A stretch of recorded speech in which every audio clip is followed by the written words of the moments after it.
Hello दोस्तों, north east express मसाला में आपका स्वागत है। लेके आ गए हैं हम इस हफ्ते के तड़ाकेदार भड़ाकेदार नॉर्थ ईस्ट न्यूज अपडेट्स। तो चलिए चलते हैं हमारे पहले राज्य अरुणाचल प्रदेश। अरुणाचल प्रदेश में बम्बू से कम लागत वाले सैनिटाइजर डिस्पेंसर बने जा रहे हैं। अरुणाचल के लोग अपने गार्डन के ही बम्बू से सैनिटाइजर डिस्पेंसर बनाने की एक नए विचार के साथ आए हैं। ये सैनिटाइजर डिस्पेंसर आसानी से निर्मित हो जाता है और ये इको फ्रेंडली भी है। इस कोविड-19 के महामारी के मौजूदा स्थिति के दौरान भी ये उम्दा टेक्निक ने कर्मचारियों के बीच बहुत लोकप्रियता हासिल की है। और कौन कहता है कि चाइना के लोग और चाइना की आर्मी दिलदार नहीं होते हैं। ये न्यूज देखिए, अरुणाचल प्रदेश के 5 युवाएं जो शिकार करने के लिए गए थे और वो 10 दिनों तक सीमा के उस पार चाइना में भटकते रहे। 10 दिनों के बाद चाइनीज अधिकारियों ने पिछले शनिवार को इन 10 को वापस किया और इंडियन आर्मी को सौंपा। भारतीय सेना ने सभी जरूरी फॉर्मेलिटीज को पूरा करने के बाद 12 सितंबर 2020 को किबुती, जो कि एक गांव है अरुणाचल प्रदेश में, उनको अपने अंडर लिया और सेना के मुताबिक उन्हें कोविड-19 के प्रोटोकॉल के अनुसार इन सभी लोगों को 14 दिन के बाद ही छोड़ा जाएगा और इन्हें अपने परिवारों को वापस किया जाएगा। UDAN परियोजना के तहत फ्लाइंग एयरलाइंस ने नॉर्थ ईस्ट इंडिया के कुछ अलग अलग स्थानों और विश्व रूप से अरुणाचल प्रदेश की पेशकश की है और इसका मुख्य केंद्र आसाम के गुवाहाटी को चुना गया है। खबरों के मुताबिक एयरलाइंस कंपनी UDAI के तहत नॉर्थ ईस्ट इंडिया में मिड अक्टूबर से 3 सर्विसेज शुरू किए जाएंगे और ये भी बताया गया है कि 17 सीटर की डोर्नियर डू 228, जो एक बहुत ही अच्छे विकल्प है नॉर्थ ईस्ट के रिमोट एरियाज में पहुंचने के लिए, और इसका नींव बिग चार्टर कंपनी ने रखा है। बिग चार्टर कंपनी ने सिविल एविएशन से इसकी NOC ले चुके हैं और ये सर्विस जल्द ही स्टार्ट होने वाला है। और अरुणाचल प्रदेश में इस हफ्ते इतना ही। चलते हैं हम अपने अगले स्टेट्स नागालैंड पे।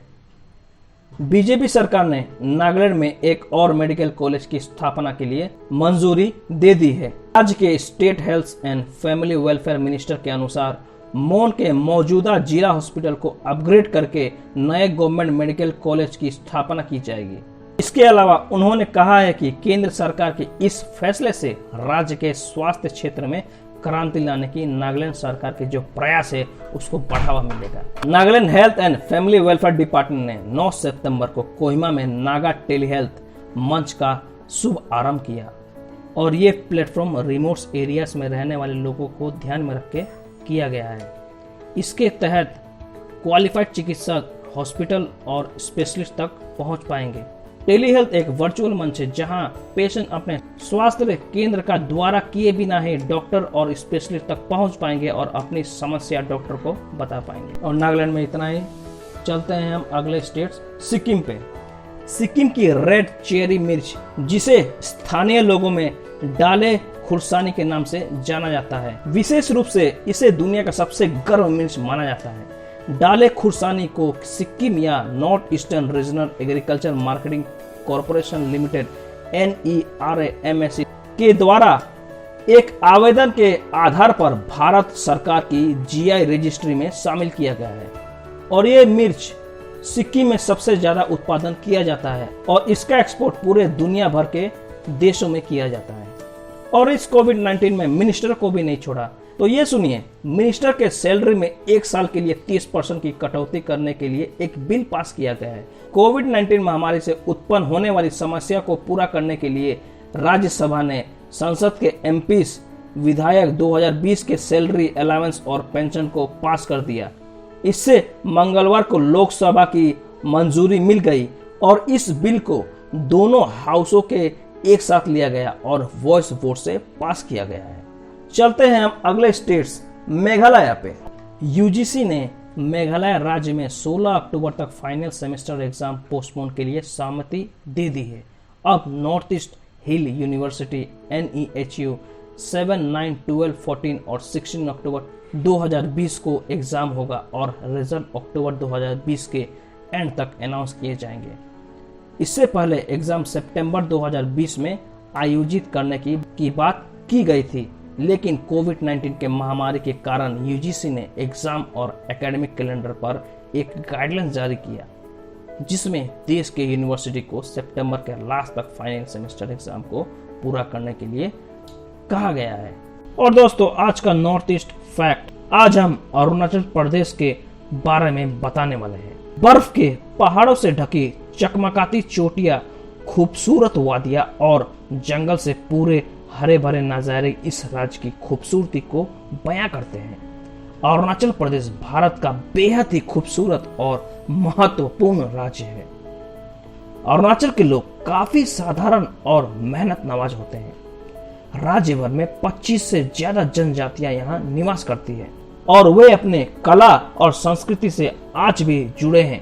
अरुणाचल प्रदेश में कई तरह की भाषाएं बोली जाती है और यहाँ की जनजातियां त्योहारों को बहुत ही खुशी के साथ नाचते और गाते हुए मनाती हैं। अरुणाचल प्रदेश बहुत सालों पहले आसाम का ही भाग हुआ करता था, लेकिन बाद में ये अलग स्टेट घोषित किया गया और 20 फरवरी 1987 को एक इंडिपेंडेंट राज्य बन गए। भाषा के संदर्भ में बात करें तो यहाँ हिंदी के साथ साथ इंग्लिश भी बोली जाती है। ये भारतीय संघ का 24वां राज्य बना। कहा जाता है कि प्रकृति ने अपने हाथों से सजाया है वो प्रदेश है जहाँ सबसे पहले सूर्य उदय होता है।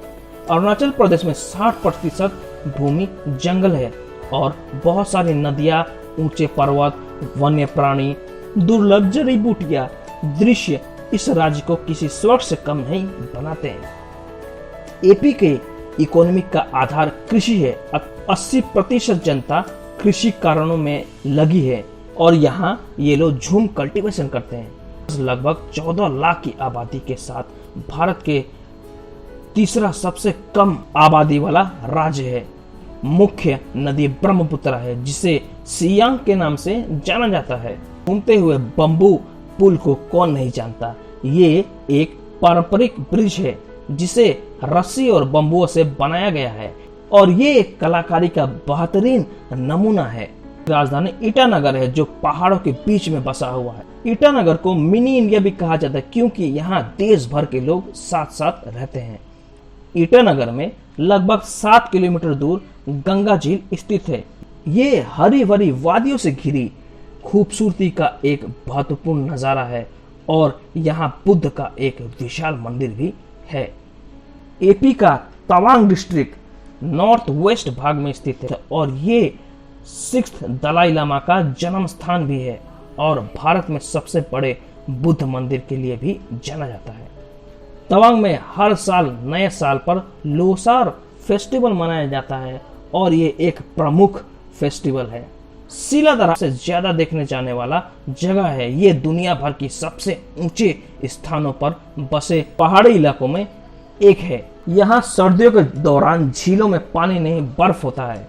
पहली रेल लाइन 2013 के अंत में शुरू हुआ था। लिटरेचर रेट 67.95 है। ये एक ऐसा राज्य है जहां अंग्रेजी का सत्ता पहुंच नहीं पाया और ये जगह अंग्रेजों के प्रभाव से मुक्त है।